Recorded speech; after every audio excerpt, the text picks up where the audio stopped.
shadow of the conquering German armies covered Western Europe. The self-styled master race was riding high.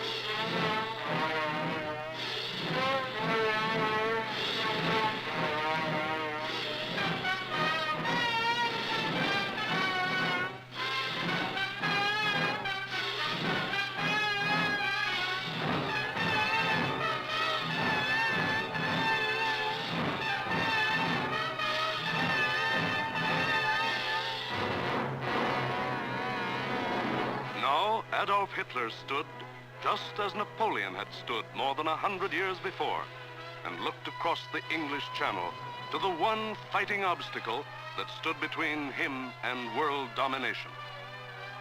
The chalk cliffs of Britain rose sheer and white out of the choppy waters. And beyond, a little island, smaller than the state of Wyoming. Crush that little island and its stubborn people, and the way was open for world conquest. The fall of Austria, Czechoslovakia, Poland, Denmark, Norway, Holland, Belgium, France had given him more than 100 million slaves to work for him or starve. The preliminaries were over. It was time for the main event, the Battle of Britain.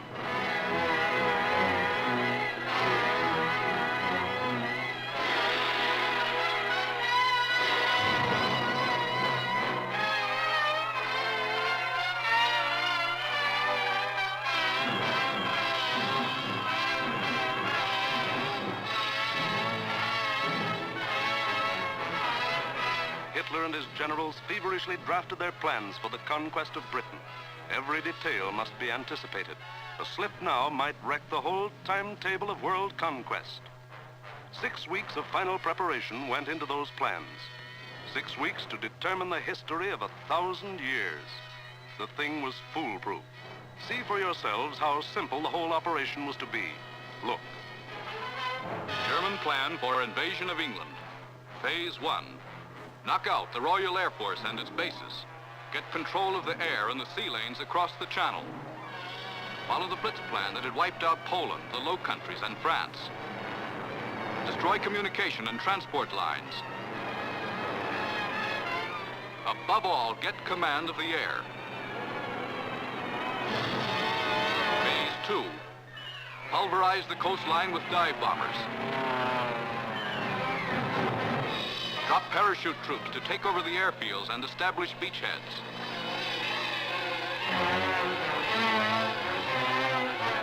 Phase 3. Actual invasion. Pour the German panzer divisions across in high-speed barges under an umbrella protecting fighter planes. Then send spearheads of armed might to divide, surround, destroy all opposition. That's all there was to it.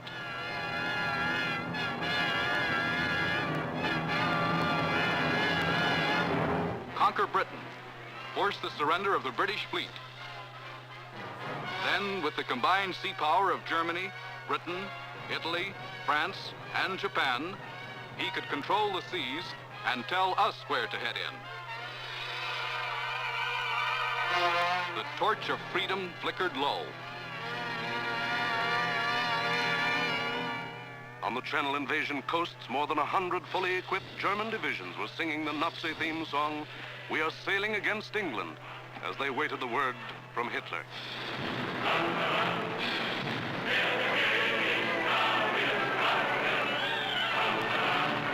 Here, for weeks, all the supplies and weapons of the Nazi war machine had been turned toward Britain.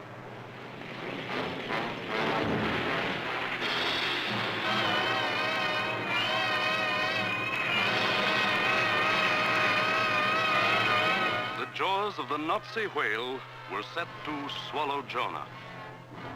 And what about Jonah? How was he doing? Well, Britain also had an army, but it was an army dragged from the sea at Dunkirk.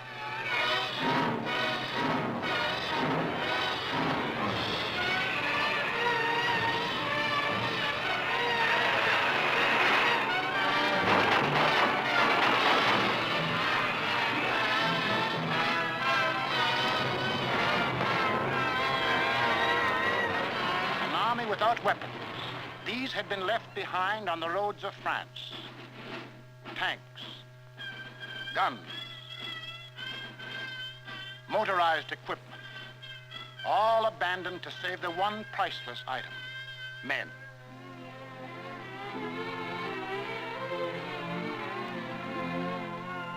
In all of Britain, there was not enough equipment for one modern division. Only one tank for every 1,000 square miles of territory. Only one machine gun for every 1,500 yards of beach. Britain had a navy, too, but it was scattered all over the globe, guarding vital food and supply lines. And the British knew it would be suicide to use their fleet in the narrow waters of the English Channel with the German Air Force in control of the air. Britain also had an Air Force.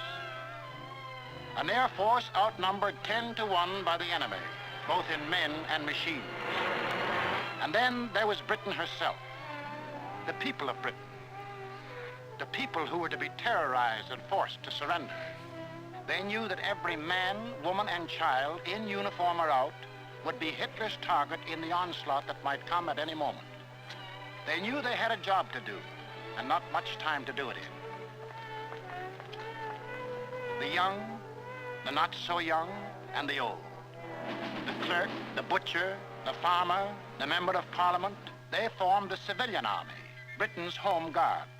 They started from scratch.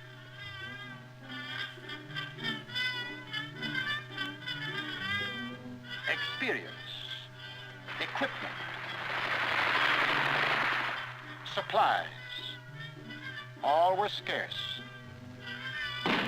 Only one shell to fire at each practice. The women of Britain refused to be left out. We'll enlist too. We'll put up the barrage balloons.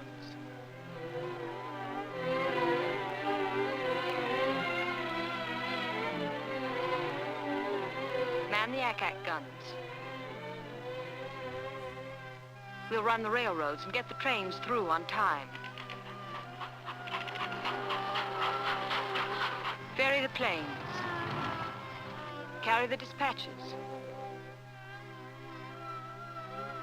Drive the ambulances and run the buses. And we'll see that our men are fed and don't go hungry.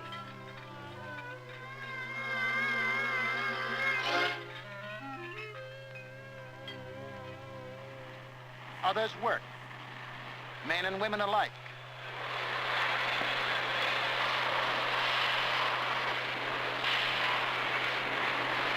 They worked full time, overtime, double time, 40 hours a week, 50, 60, 70. Hours meant nothing. Fatigue meant nothing. Until the government forced them to cut down hours because over-fatigue was hurting production.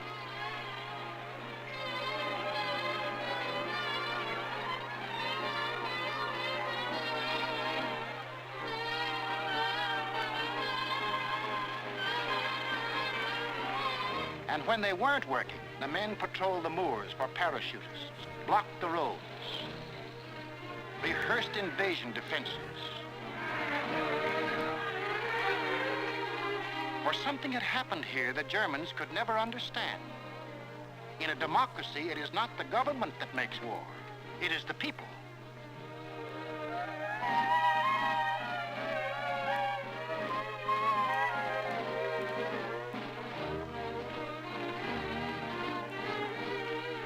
To lead them, the people had chosen Winston Churchill as their prime minister.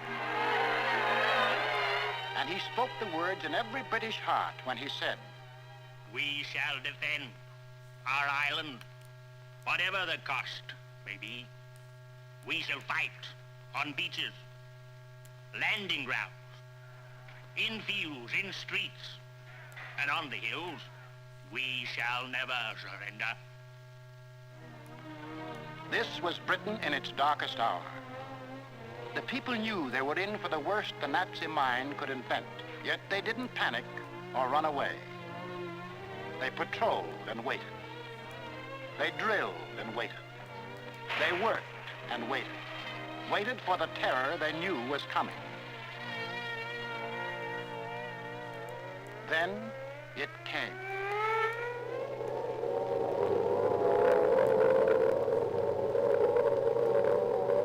That's the sound that became part of the life of every man, woman, and child in Britain.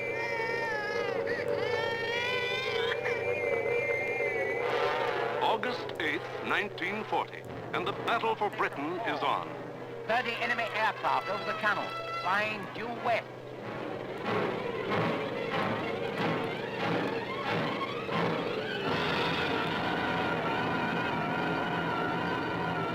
Here comes the Luftwaffe. In dozens of flights, hundreds of planes, bombers, fighters, dive bombers, across that 21 miles of channel, that 8 short minutes of water. Their first tactics were to bomb convoys in the channel. Convoys loaded with food and munitions, bound for the great port of London.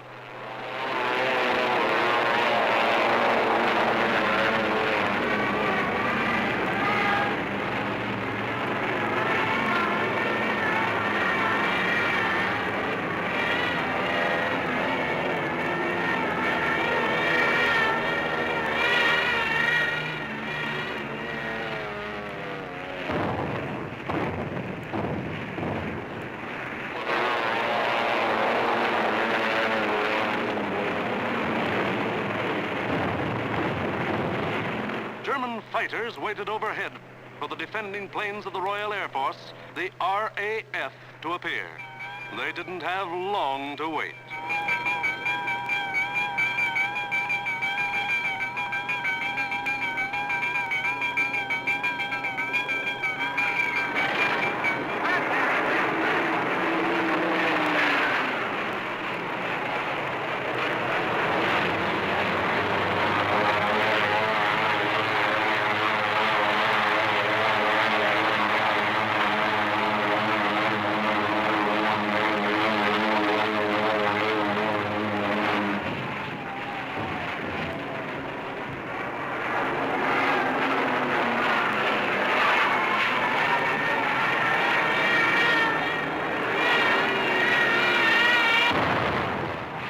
RAF came, facing odds of 6, 8, 10 to 1, and dove in, shouting the old hunting cry, "Tally-ho!"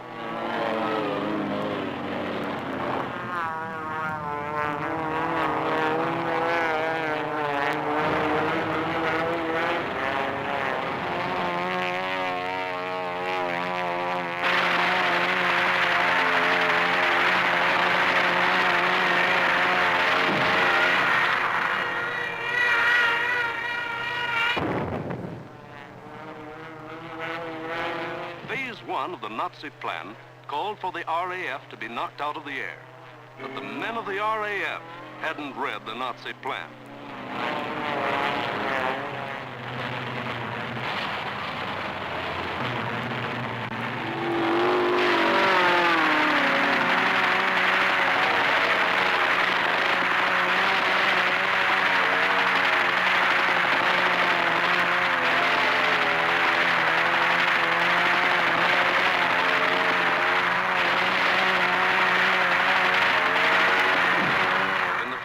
Days, the RAF knocked 182 German planes out of the sky.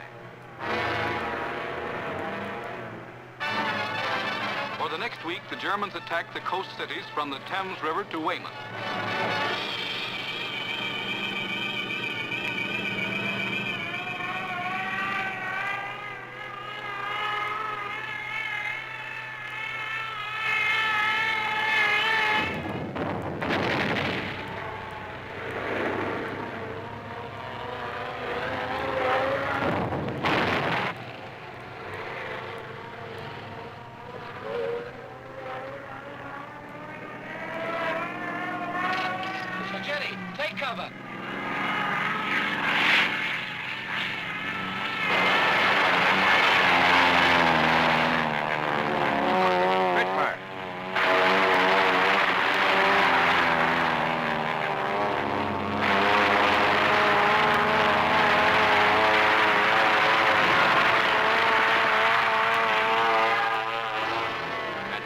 off with 180 more planes.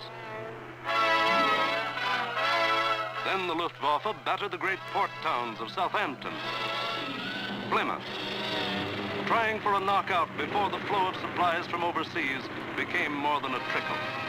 The ports took a terrible pounding, but they couldn't be knocked out. Cargoes went on being unloaded with the protection of the RAF overhead. Battling the Spitfires and Hurricanes in the air wasn't panning out. So Goering switched his main attacks to the fighter airfields, Dover, Deal, Bucking. Maybe he could destroy the planes on the ground. He bombed the airfields, and the fields were hit. But the planes were saved. For Britain, unlike Poland and the Low Countries, didn't make the mistake of bunching its planes on the runways. The planes of the RAF were scattered and hidden, only a few on any one field, and those in the far corners. The Spitfires still went up to meet the enemy. In the first 10 days of the Battle of Britain, Goering launched 26 major attacks to get command of the air and lost 697 aircraft. The British lost 153, and 60 British pilots bailed out.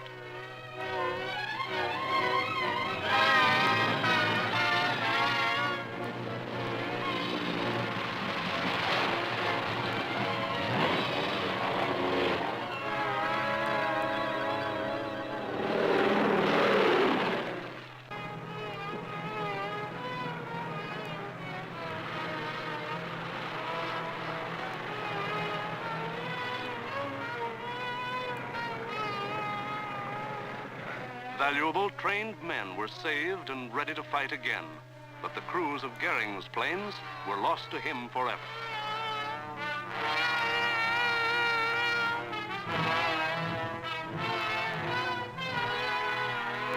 The pace was too hot. Something was going haywire. The Nazis had to call time out. On a 2,000-mile front from Norway to France, the whole Nazi Blitz program was being stalled because the RAF was still in the air. The shock troops were getting hoarse from singing, "We are sailing against England."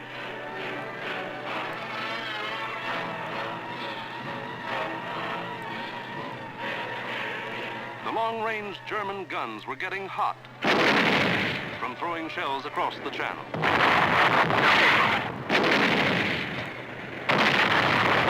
In public, Hitler assured the Germans, "Mr. Churchill tells his people that England will win, but I tell you that victory will belong to Germany." But in private, he sent for Goering, the boss of the Luftwaffe, and put him on the hot seat. Goering was told to do something and do it quick. So on August 30th, he ordered all-out attacks on inland aerodromes and industrial centers. Maybe he could knock out the RAF on the assembly line. And he adopted new tactics, too. More fighters and fewer bombers. Or maybe he just had fewer bombers to send. Anyway, those he did send were well protected. Fighters above at high altitudes. Fighters on both sides. Fighters in the front and in the rear. Fighters weaving in and out of the bomber formations. Britain, winner of the first round, was ready. With higher morale and sharper defense. Improved listening posts were set up all along the coast and warned of the enemy's approach before he left the continent. A quick flash from the control station to the fighter station. And pilots were on their way to meet the enemy while he was still over the channel.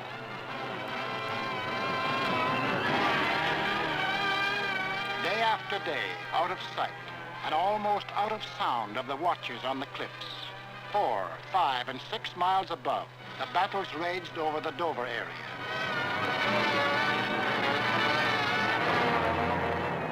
The Dover area became known as Hell's Corner. By sheer weight of numbers, the enemy again and again broke through the coastal defenses.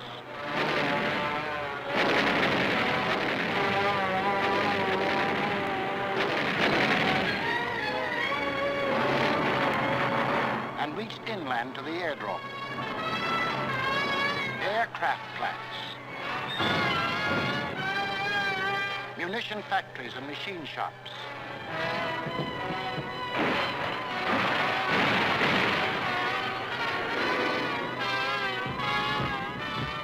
Hello, gunfire in the southeast. Right.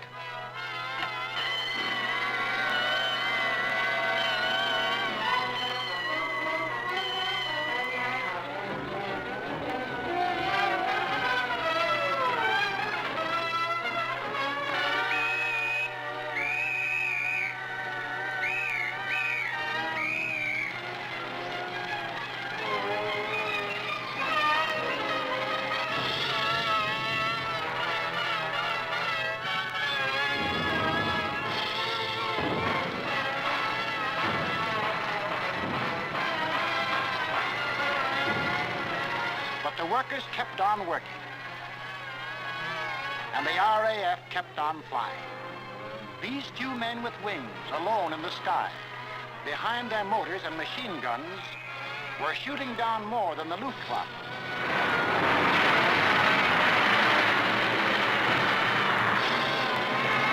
They were smashing the whole Nazi plan of world conquest.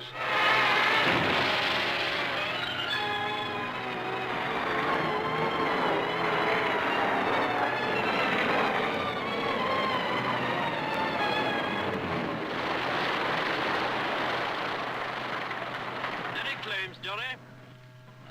109 destroyed, Freddie, yes. Oh, good show. How'd you get on, sir? I had a wonderful party, thanks. Are you all right? You get any of the bladders? Yes, I got a measurement 109 in Adonia. Between August 24th and September 5th, 35 major attacks were launched. They cost the Germans 562 planes, while the British lost only 219 planes and saved 132 pilots. Invasion plans were going completely haywire. The Nazis were blind with rage. The German mind has never understood why free people fight on against overwhelming odds. Hitler now knew he was superior in every weapon except the weapon of spirit. So he told Goering, break that spirit, crush the people, crush the spirit of democratic life itself. Invasion now would have to wait. The Nazis would avoid the RAF and smash the great city of London into the rubble heap they had made of Warsaw and Rotterdam. Could London take it? Even the people themselves didn't know the answer. The defenses they trusted in were London's hastily assembled anti-aircraft, the ack-ack guns, the balloon barrage which kept the raiders at high altitudes, the Royal Air Force, now down to its last reserves, and the plain, downright guts of the people.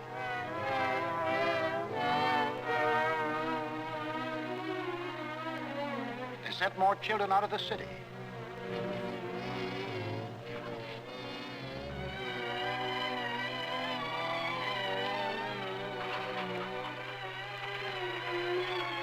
Tightened air raid precautions.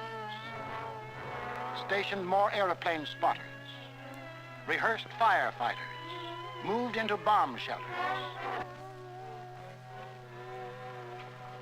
They blacked out their city and carried on.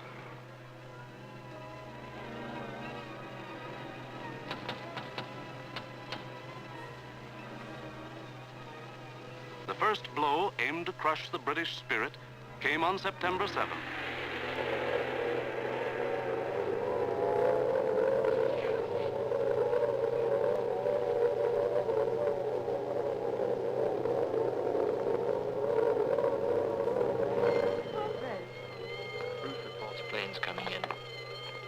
Control room speaking. Customers and staff will now take cover in the basement. Please do not run, but keep moving. Down the stairs, or you can use the escalator.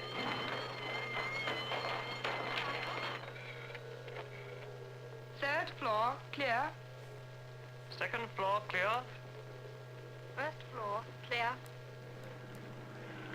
That day, when 375 German planes came roaring up the Thames River, the Battle of Britain became the Battle of London. The Germans broke through the charge of Hurricanes and Spitfires that went out to meet them.